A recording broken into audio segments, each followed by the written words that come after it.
boys and girls, my name is Teacher Lisa, and today we're going to be doing an activity with sizes. So let me tell you first what we will be needing to do this activity. You will need some construction paper.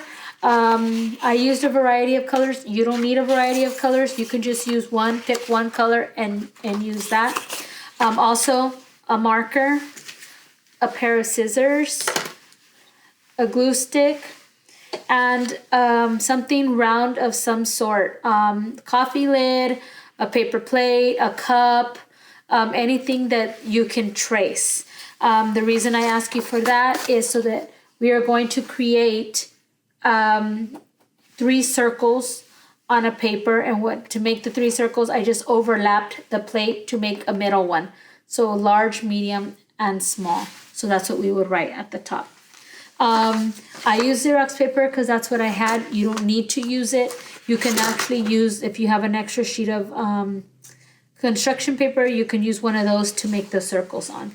I just use this because this is what I had. So the learning aspect of this activity would be for the children to compare different sizes, small, medium, and large.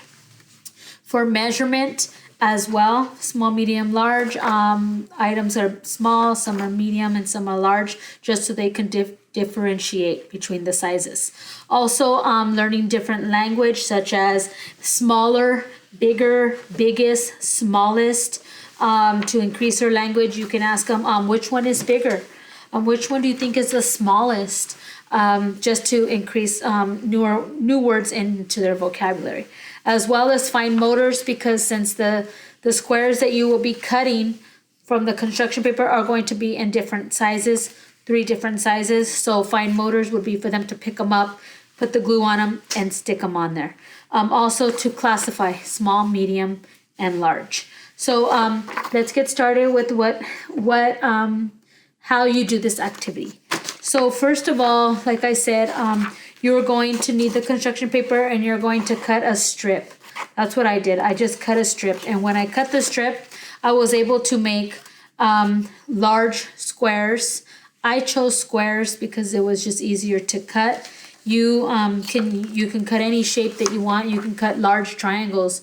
You can cut large hearts, large circles. Ask the children what shape they want. It's easier if they stick to one shape for them to figure it out at the beginning. Once they kind of know the difference between small, medium, and large, you can start switching up, adding different shapes in there.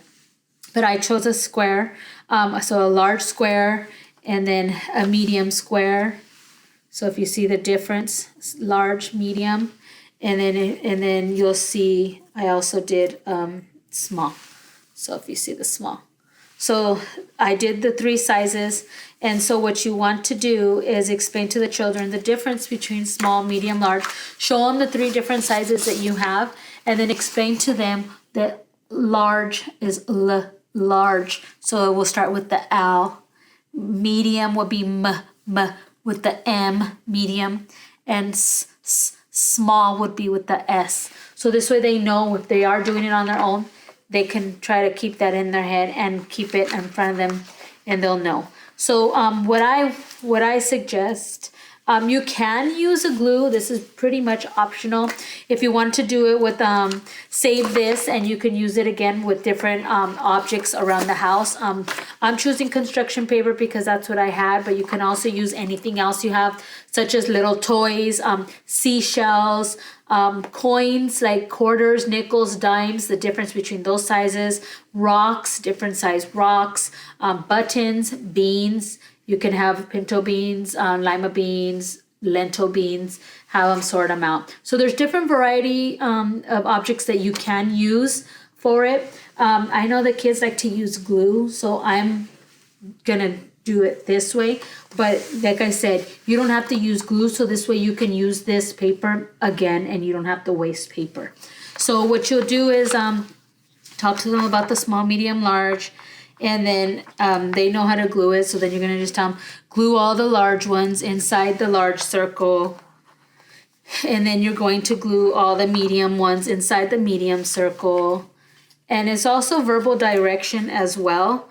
So if you don't have to sit there with your child to do it, It's really good if they can take the verbal direction. We do give a lot of verbal direction in class, so this way they can learn, to do things independently. So we have large, medium, and small. And so I did cut a couple of pieces, so they would give them a little bowl, put them in, and they can go ahead and go. And when they're done, they'll have all the ones that are large and all the ones medium and all the ones small. And like I said, they will be able to compare the different sizes during this activity, as well as use different language, bigger, biggest, smallest. You could discuss, show me the smallest one, show me the biggest one. Well, which one's the one in the middle that's medium? Can you show me?